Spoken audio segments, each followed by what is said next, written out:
Bonjour à toutes et à tous, bienvenue à ce nouveau webinaire. Est-ce que, comme d'habitude, vous m'entendez, vous me voyez? Si vous pouvez me mettre dans le chat, s'il vous plaît. Alors, il y a toujours un petit décalage, mais je vais attendre vos réponses avant de continuer. Voir si c'est bon pour vous. Bon, ben, ça a l'air d'être bon, donc écoutez, on va attaquer. Donc voilà, un nouveau webinaire un petit peu rapproché du dernier, mais Orion a absolument voulu réagir rapidement pour vous tenir au courant un petit peu de toutes les nouveautés concernant la prise en charge du Covid. Donc voilà, ce webinaire va faire un petit peu le rappel de tout ce qui a été créé. On va parler de la nouveauté, la visite domiciliaire. Je vais ensuite vous parler de la rémunération concernant la vaccination. Vous savez que vous pouvez aujourd'hui participer à des vaccinations dans des centres. Et enfin, on fera un point sur les mesures dérogatoires, où est-ce qu'on en est. Les choses changent très, très vite. En préambule, je tiens à dire, puisque ce webinaire sera disponible bien entendu en replay comme d'habitude, et puis à la fin, vous pourrez également télécharger le document que je vous présente. Je tiens à rappeler que ce que je vais vous dire là tout de suite, c'est valable aujourd'hui. Effectivement, tout va très vite en ce moment. La caisse publie des actualités quasiment tous les jours. Donc voilà, je voulais vraiment appuyer sur ce point-là. Ce sont des dérogations qui existent aujourd'hui.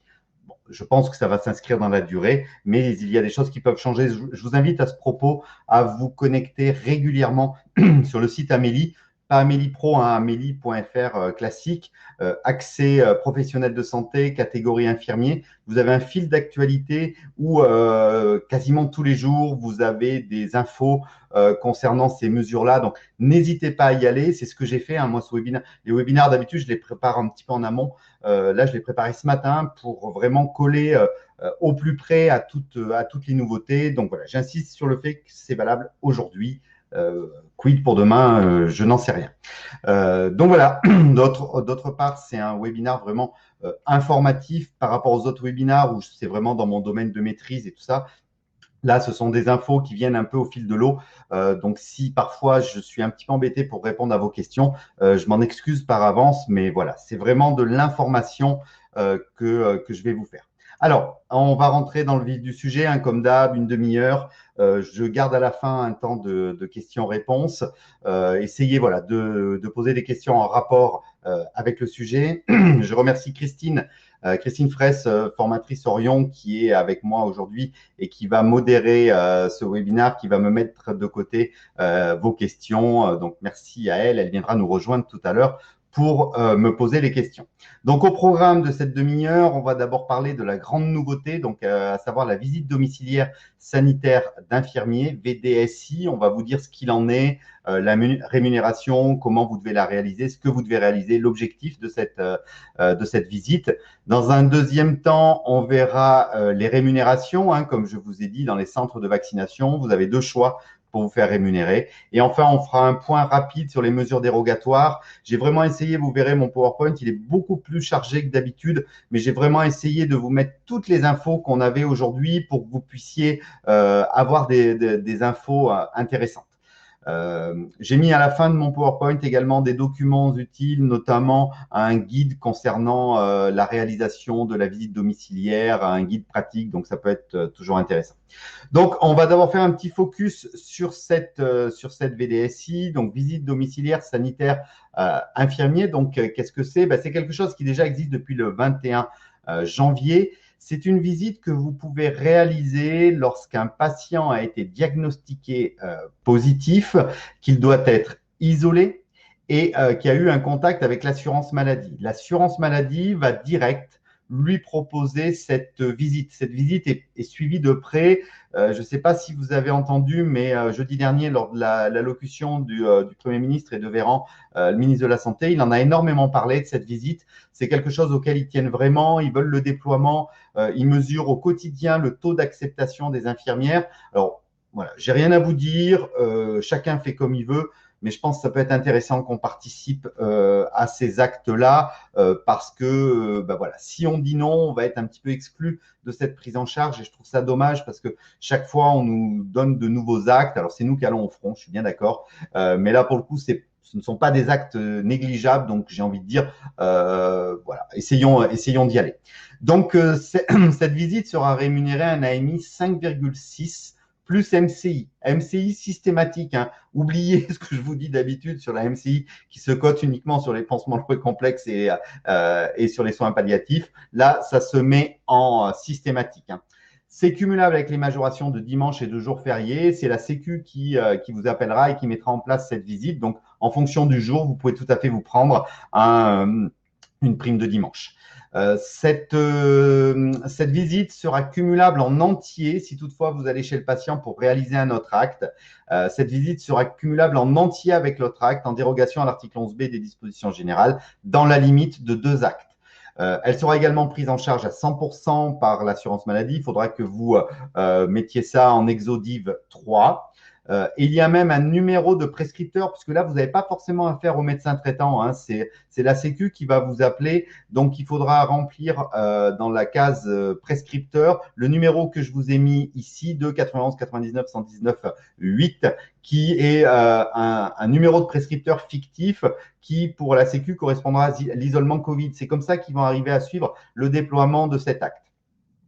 Une seule visite sera facturable par foyer, indépendamment du nombre de personnes que vous voyez. Effectivement, il se peut que vous soyez amené à aller dans un foyer parce que le couple est positif. Vous ne vous facturez qu'une visite par foyer. Quels sont les objectifs de cette visite? Donc, c'est vraiment expliquer et rappeler les consignes d'isolement, les gestes barrières.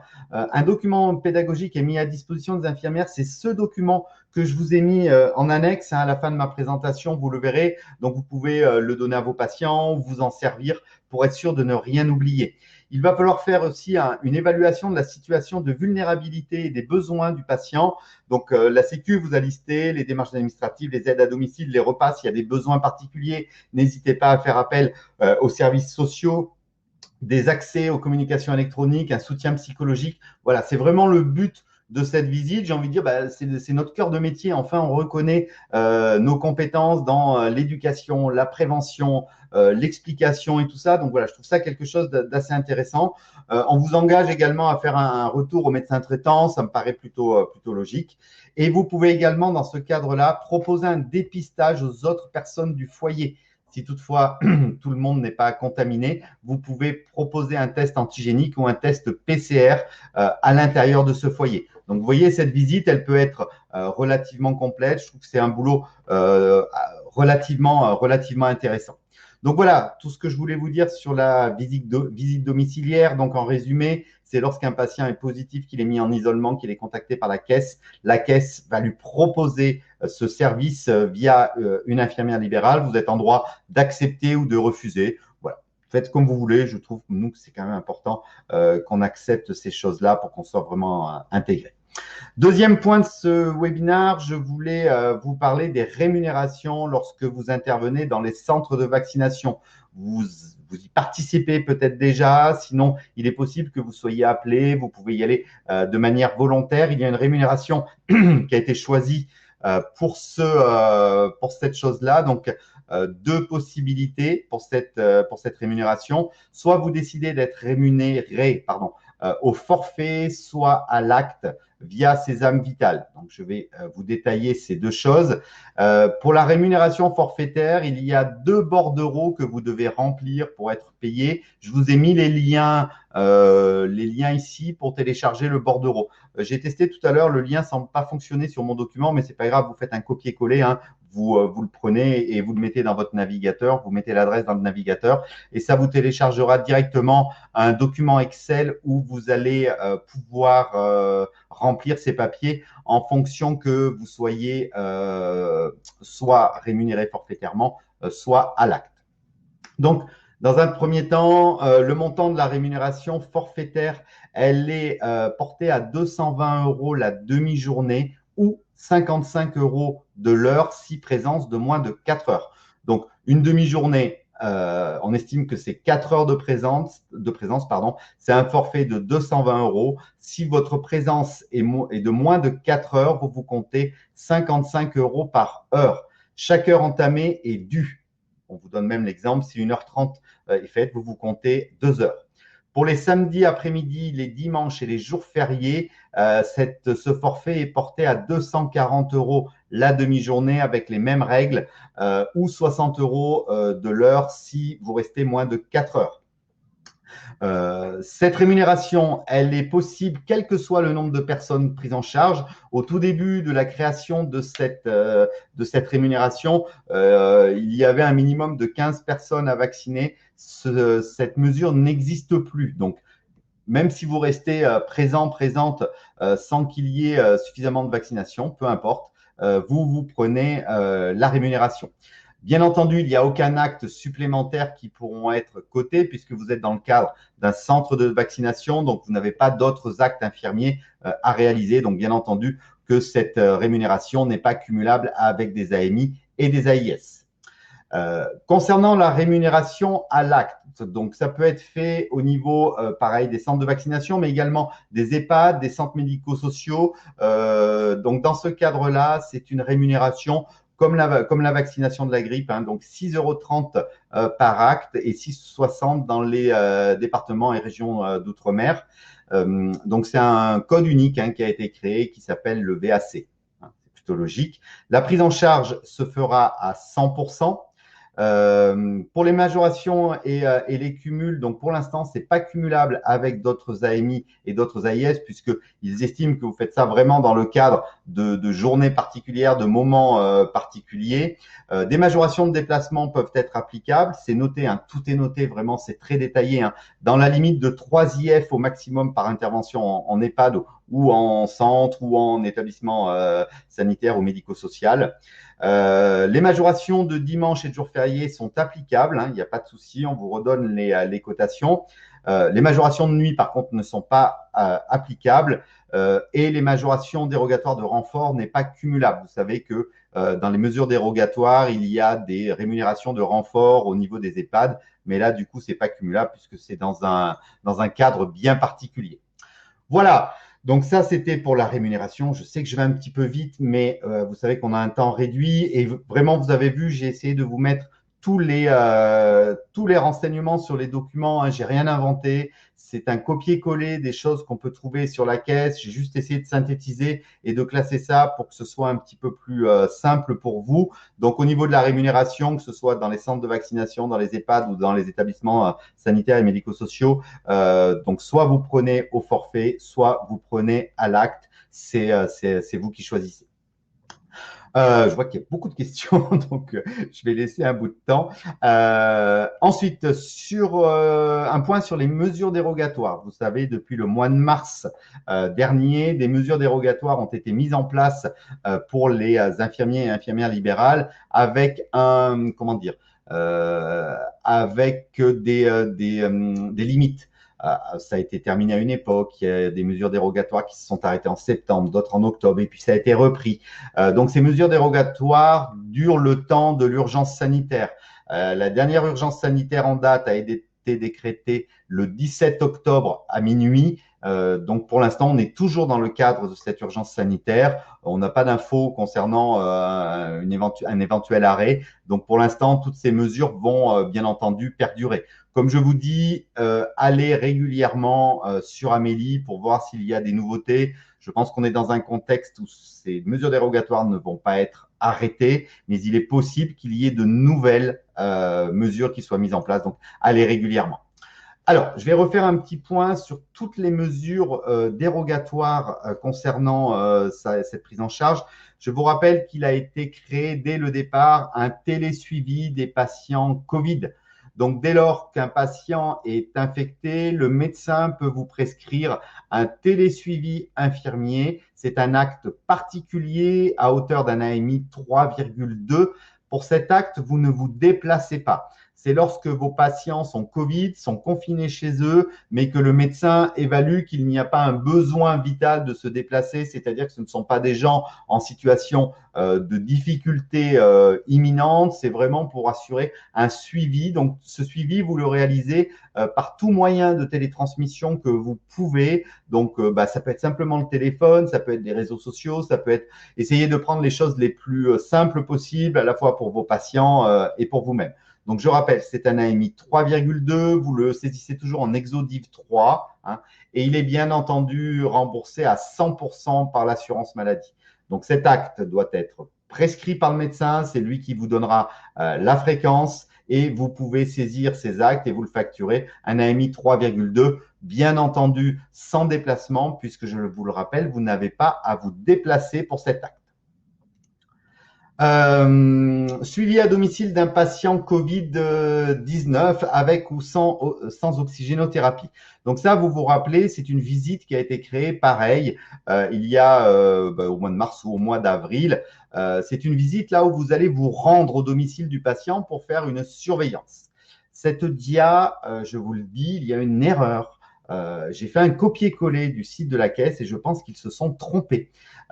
Effectivement, dans le premier paragraphe, on nous explique que cet acte est coté 5,6 plus MCI. Vous voyez ici, là, au niveau du premier paragraphe, alors que c'est 5,8. D'ailleurs, un peu plus bas, effectivement, ils reprennent bien 5,8. Je pense qu'ils ont fait l'amalgame avec la visite domiciliaire. Et là, j'attire votre attention là-dessus, c'est sur ces deux choses. La visite domiciliaire que je vous ai présentée tout à l'heure, c'est 5,6 plus MCI, mais c'est une fois. Une fois. Et vous serez contacté soit par la Sécu, soit par les applis de mise en relation avec les infirmiers. Là, c'est dans le cadre d'un suivi de patients Covid-19 avec ou sans oxygénothérapie à domicile qui est prescrit par le médecin et c'est bien un 5,8 plus MCI puisqu'effectivement ça avait été publié comme ça. Ils se sont appuyés sur l'article 5 ter qui existe à notre nomenclature, à savoir l'article du patient de surveillance du patient insuffisant cardiaque ou BPCO. Donc ils ont repris cette cotation. Donc là il y a une erreur. Donc c'est bien 5,8. C'est pareil, c'est prescrit par le médecin et c'est le médecin qui, avec vous et le patient, va décider de la fréquence. On ne suit pas du tout les mêmes règles que dans l'article 5 ter où c'est une fois par semaine pendant une durée ferme. Là, c'est le médecin en discussion avec vous qui va vous donner la fréquence. Est-ce que c'est une fois par jour? Est-ce que c'est tous les 2 jours, tous les 3 jours? C'est eux qui décident de ça. Hein, ok. On vous explique également les cumuls. Hein, vous pouvez cumuler cette visite en entier si vous réalisez un test, donc un AMI 1,5 plus toujours la MCI. Hein. Cette MCI, si vous voulez, elle a été décidée pour un petit peu vous payer vos EPI, hein, vos éléments de protection qui sont à votre charge. Donc, cette MCI a été créée pour ça, pour vous payer cette coordination et effectivement l'achat de vos EPI. Autre mesure dérogatoire, lorsque vous suivez un patient, lorsque vous allez chez un patient de manière régulière pour quelques soins que ce soit, et à partir d'un moment, ce patient est diagnostiqué positif. De la même façon, les retours étaient que vous étiez obligé de vous équiper en EPI et compagnie. Donc, il a été décidé que vous puissiez vous coter une majoration supplémentaire pour chacun de vos actes. Donc, je vous ai remis le détail. On va pas, voilà, je vous ai tout noté. Hein. Donc, lorsque vous allez chez un patient en AMI ou en AMX, lorsque vous allez faire un soin, je sais pas moi, s'il est diabétique ou un truc comme ça, eh bien, vous pouvez vous rajouter un AMI 1,65 à chaque séance, à chaque passage, pas à chaque acte, hein, à chaque passage, ce qui correspond à une majoration de 5,20 € qui vous permettra effectivement de vous équiper, de payer vos EPI. Si jamais vous allez chez un de vos patients dans le cadre d'AIS, hein, c'est pour des patients qui ont moins de 90 ans, qui sont toujours en DSI, si vous y allez dans le cadre d'AIS, vous vous rajoutez un AIS 1,96, coefficient 1,96, 1,93 dans les DOM, qui correspondra à une augmentation de 5,20 € par passage. Donc là, comprenez bien, c'est juste une majoration que vous pouvez obtenir chez les patients pour qui vous allez régulièrement faire des soins et qui, à un moment donné, sont diagnostiqués positif. Donc, c'est une cotation supplémentaire que vous pouvez rajouter à vos actes habituels, vous permettant de vous payer vos EPI et le temps que vous passez, bien entendu, à vous habiller et à prendre toutes les précautions nécessaires. Donc, un AMI 1,65, coefficient 1,65 à rajouter à chaque passage dans le cadre d'AMI ou d'AMX. Si vous faites 1,65 multiplié par 3,15, ça fait bien 5,20. Et si vous allez chez un patient dans le cadre d'AIS, là, vous rajoutez AIS coefficient 1,96 qui correspond bien également à 5,20 €. Voilà. Je sais que ça fait beaucoup d'infos, ça fait beaucoup de cotations, mais c'est pour ça que je vous ai vraiment tout mis sur le document que vous aurez en téléchargement. Si plusieurs actes sont associés, bien entendu, on ne le prend qu'une fois. Hein. Ça ne change rien pour les majorations, hein. Il n'y a aucune modification à ceci. Les seuls actes qui ne sont pas cumulables, enfin, pour lesquels on ne peut pas rajouter ce complément, c'est tous les actes qui ont été créés dans le cadre de la surveillance Covid, puisque le paiement de ces EPI, le paiement de ce temps supplémentaire a déjà été intégré dans la cotation. Donc, cette majoration ne peut pas être calculée, ne peut pas être rajoutée pour les actes qui ont été créés dans le cadre du Covid. Typiquement, la visite domiciliaire à 5,6 plus MCI, vous ne pouvez pas rajouter cette cotation puisque tout est déjà intégré dedans. Voilà.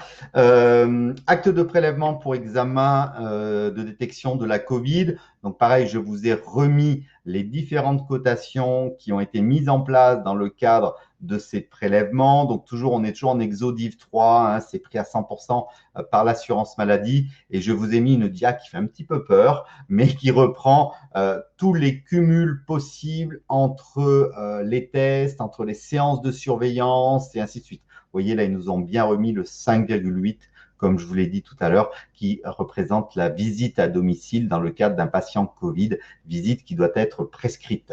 Donc là, vous retrouvez absolument toutes les cotations dont vous avez besoin pour aller, pour faire ces séances particulières, soit de surveillance, soit de prélèvement et ainsi de suite.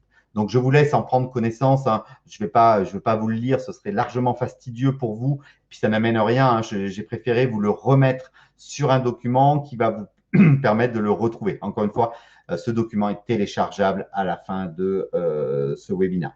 J'ai fait une petite liste des autres mesures dérogatoires qui ne sont pas vraiment dans la facturation, mais plus dans l'exonération. Donc, les actes d'accompagnement à la téléconsultation, TLL, TLD, TLS, sont pris en charge à 100%. L'interdiction d'exercer en même temps que son remplaçant a sauté pendant ces mesures sanitaires exceptionnelles. Également a sauté la mesure selon laquelle la Sécu rembourse le professionnel de santé le plus proche. Ça a également sauté, cette chose-là. Vous savez, au niveau du calcul de vos ICA, vos IHK, la Sécu rembourse toujours par rapport au professionnel de santé le plus proche. Et bien, depuis la situation d'urgence sanitaire, cette règle ne s'applique plus. Il est également possible que vous alliez chez vos patients alors que la notion de domicile n'est pas prescrite. Effectivement, la caisse estime que s'il y a des patients qui, par habitude, venaient à votre cabinet pour des pansements, des choses comme ça, pour une raison organisationnelle, pour éviter qu'ils viennent au cabinet avec des risques de contamination, vous avez la possibilité d'aller chez eux et de faire prendre en charge le déplacement à l'assurance maladie alors que le déplacement à domicile n'est pas prescrit par le médecin. Donc voilà, pareil, c'est une mesure dérogatoire. Et enfin, la prolongation des soins infirmiers au-delà de la durée de validité de l'ordonnance. Alors, pas pour tous les soins, mais tout ce qui est soins chez vos patients chroniques, tout ce qui est soins concernant des pansements lourds et complexes, tout ce qui est soins concernant la dépendance, vous pouvez aller au-delà de la validité de la dernière ordonnance.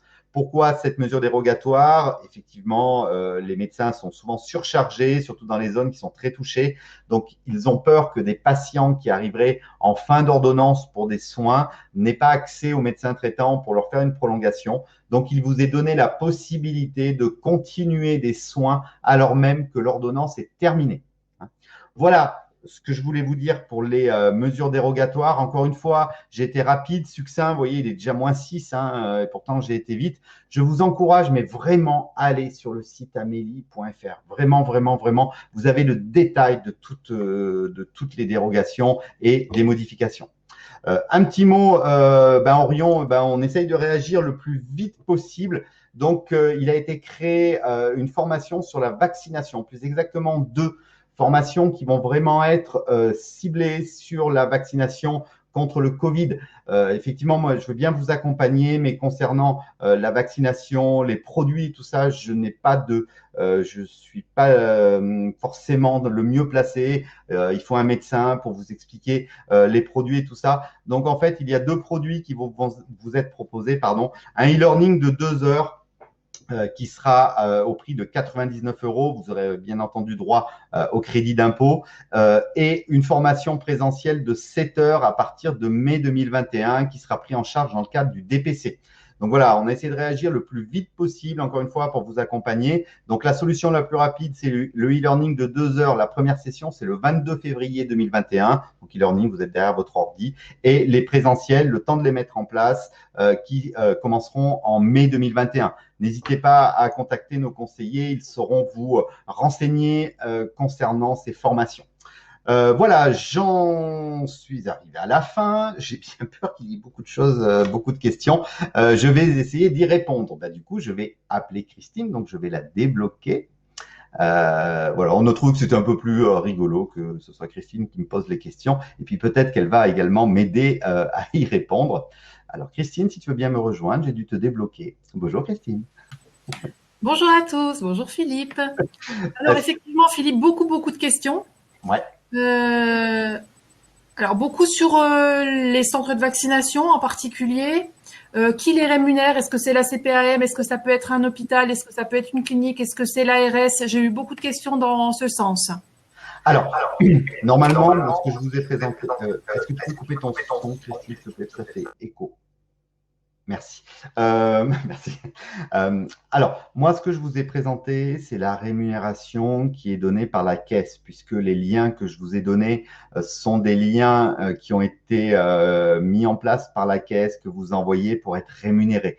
Mais encore une fois, moi, je vous dis ce qui est sur le site Amélie. Je sais que localement, il y a des organisations différentes par le biais des ARS, voire des URPS, voire des hôpitaux. J'ai envie de dire, voilà, vous vous conformez à ce qu'on vous propose. Le seul conseil que j'ai envie de vous dire, c'est que cette rémunération-là, étant tactée au niveau de la Sécu, assurez-vous de ne pas être payé moins, même si c'est quelqu'un d'autre qui vous paye. Je pense qu'il faut, si on veut une égalité parfaite, il faut que la somme réglée soit les mêmes. Mais effectivement, je ne peux pas vous donner de réponse parce que je sais que dans tous les territoires, ça se passe un petit peu différemment. Donc voilà. C'est la Sécu, ça c'est la base, donc ne vaccinez pas à moins, j'ai envie de dire. Christine. Par rapport au numéro fictif du prescripteur, si le patient a un médecin traitant, est-ce qu'on utilise quand même le numéro fictif? Non, parce qu'ils veulent avoir une traçabilité. Je vous disais, hein, et pour une fois, Véran a parlé des infirmières l'autre fois dans son discours. C'était quand même une grande nouveauté. Il venait de s'apercevoir qu'on existait. Je plaisante. Non, ils veulent avoir absolument une traçabilité. Hein. Au jour le jour, ils ont le nombre de visites domiciliaires qui sont réalisées. Et je pense, enfin, je vous en ai déjà un petit peu parlé tout à l'heure, mais je pense vraiment que on a quelque chose à jouer parce que plus cette visite domiciliaire va se faire, ils vont regarder en rapport les hospitalisations derrière. Si on arrive à bien faire cette visite domiciliaire, à éviter les chaînes de contamination et tout ça, je pense que ça nous offrira une reconnaissance qui sera plutôt intéressante pour la suite. Donc non, mettez bien ce numéro, même si effectivement, je vous ai dit, hein, l'acte prévoit le fait que vous envoyiez vos commentaires, vos observations au médecin traitant, mais lorsque vous facturez l'acte, mettez bien le numéro que je vous ai mis pour qu'ils aient une traçabilité. Est-ce qu'on peut cumuler cette visite avec des AIS? Oui, alors il est noté qu'on peut cumuler avec n'importe quel acte dans la limite de 2 actes. Hein, dans la limite de 2 actes. Donc bien entendu, si vous êtes avec des AIS, vous cumulez. Si vous faites un AIS 3, vous faites AIS 3 plus AMI 5,6 plus MCI. Hein, n'oubliez pas la MCI. un nombre de visites maximum pour les AMI 5,8, la visite de suivi qui était mise en place dès le printemps? Ouais, très bonne question. Donc, non. Alors, c'est pour ça que j'ai un petit peu insisté dessus. C'est ne faites pas l'amalgame donc entre la visite domiciliaire qui vient d'être créée, où là, c'est une seule visite pour venir informer le patient concernant son isolement, l'aider, voir s'il a des besoins particuliers, et le 5,8 qui est la visite de surveillance. C'est vraiment le médecin, lorsqu'il va avoir l'info qu'un de ses patients est positif en fonction de son âge, de ses facteurs de comorbidité, le médecin va avoir envie que vous alliez à son domicile pour le surveiller, pour éviter une réhospitalisation. Donc, dans ce cadre-là, il n'y a pas de nombre maximal de visites. C'est ce que je vous disais, c'était vraiment écrit comme ça dans les textes. Le nombre et la périodicité des visites doit se faire à l'issue d'une discussion entre le médecin et l'infirmier en premier lieu et le besoin du patient. Alors, encore une question d'Isabelle. Si on va chez un patient détecté positif pour des anticoagulants, comment on facture l'acte lui-même? Est-ce que la majoration, Oui. Alors, bien sûr, si vous allez faire une sous-cut, peu importe de quoi, de l'Ovenox par exemple, et pendant les 45 jours de l'Ovenox, à un moment donné, votre patient, il est Covid, eh bien, à partir de ce jour-là, vous cotez l'AMI 5 plus le supplément AMI 1,65, je crois, qui correspond à 5,20 € supplémentaires. Alors, en même temps que je réponds, j'ai une question qui me vient, je vais me l'auto-poser du coup. C'est que dans le cadre d'un soin comme ça, la MI 1,5 est un acte unique, donc il y a la MAU. Je pense que le fait de rajouter ce supplément ne change rien. Je pense que la MAU doit quand même être cotée parce que ce n'est pas un acte, c'est une sorte de majoration. Je ne sais pas si vous voyez ce que je veux dire, mais chez ce patient-là, avant qu'il soit positif, vous cotiez AMI 1,5 plus 1, si c'est une sous-cut, pardon, AMI 1 plus MAU. À partir du moment où il est positif, vous allez coter AMI 1 plus AMI 1,56 plus MAU quand même, parce que le deuxième acte n'est pas, enfin le deuxième AMI n'est pas un acte, mais une majoration. Donc je pense, alors je ne veux pas vous envoyer dans le mur, mais si toutefois vous faites refuser des lots par la Sécu qui revient sur la MAU, utilisez cette ligne de conduite-là. Je ne vois pas pourquoi on perdrait la MAU. Ce serait nous donner quelque chose et nous enlever autre chose. Donc, ce serait totalement anormal. Donc, ayez cette ligne de conduite si toutefois on vous refuse des lots de ce style-là. Et encore une question, si plusieurs PCR à une même famille, 5 personnes, par exemple, un seul AMI 4,2 ou plusieurs AMI 4,2? Ah non, lorsqu'on est dans les tests et tout ça, c'est un acte par personne. Le seul acte qui a été créé et qui est cotable une seule fois par domicile, c'est la visite domiciliaire.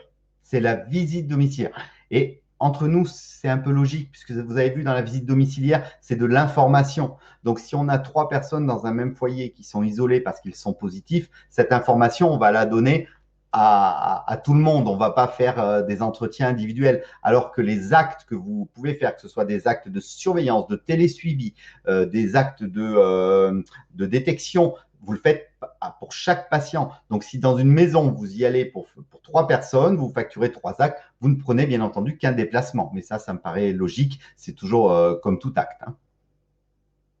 OK. C'est bon, Christine? Oui, c'est bon. J'avais répondu un peu au fur et à mesure à certaines questions. Et puis, certaines d'entre vous ont aussi répondu à des questions qui avaient été posées. Et comme les réponses étaient justes, je ne suis pas intervenue. Voilà, donc je vois qu'effectivement, il y a des réponses. Je sais que voilà, dans chaque région, ça se passe un petit peu différemment au niveau des mises en relation avec les patients et tout ça. Donc, je suis désolé, je peux bien entendu pas répondre à chacun d'entre vous, parce que je ne connais pas les organisations régionales. Mais en résumé, n'hésitez pas, où que vous soyez, c'est amélie.fr vraiment pour aller voir les actus. N'hésitez pas non plus à vous rapprocher de vos URPS, Union régionale de professionnels de santé. C'est eux qui vont vous expliquer tout ça. Ils sont là pour ça. N'hésitez pas à demander aux ARS et compagnie pour des évaluations, pour des fonctionnements un petit peu différents. Voilà, je ne peux pas répondre à tout, mais voilà, l'organisation générale est celle-ci. Donc, écoute, Christine, merci beaucoup. Ouais, on est en retard, comme d'habitude. Hein. Merci pour ta participation. Merci à tous et à toutes pour votre participation à ce webinaire. Il est un petit peu différent des autres. Mais là, vraiment, je vous ai fait un document qui est très complet. Vous devriez tout retrouver. J'en profite même pour vous montrer les documents que je vous ai mis en annexe qui sont concernant la visite domiciliaire, hein, pour être sûr que vous ayez bien donné toutes les infos. Hein. Vous voyez, c'est très complet. Et également, je vous ai mis une recommandation concernant la surveillance des patients dans le cadre de l'oxygénothérapie. Donc, c'est bien entendu un document officiel que je vous ai mis. Donc, c'est vraiment pour vous aider. J'ai vraiment essayé de vous mettre toutes les infos. Donc, j'imagine bien que vous n'avez pas tout retenu, mais dès la fin du webinaire ou d'ici quelques heures, le document sera en téléchargement. C'est une certitude, je m'en suis assuré. Vous retournez sur Webikeo, sur le webinaire que vous avez suivi, et vous avez la possibilité de le revoir en replay et de télécharger le document. N'hésitez pas à appeler Orion si vous êtes intéressé par la formation concernant la vaccination. Les conseillers sont là pour vous renseigner. Ça peut être une bonne idée. En tout cas, je vous remercie infiniment pour votre participation. Merci Christine de ton aide. Et je vous dis à très bientôt pour le prochain webinaire. Merci. Au revoir à tous.